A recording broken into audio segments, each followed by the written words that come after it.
တိတ်ဆိတ်တဲ့ညာဟာတော့ဝင်နေဆုံးမချင်းကခံစေပိလို့ထားကြောင်းမျက်လုံးရှင်ကံလူပြောင်းလမ်းလွန်နေစလေ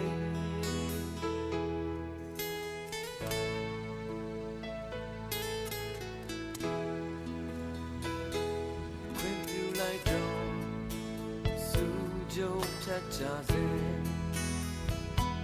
မုံမဲစကားပြန်ညိုကြီးညိုနေလားသူစိတ်နိုင်တဲ့ခေမိုင်းနောင်တချုံနှခုံးမင်းနဲ့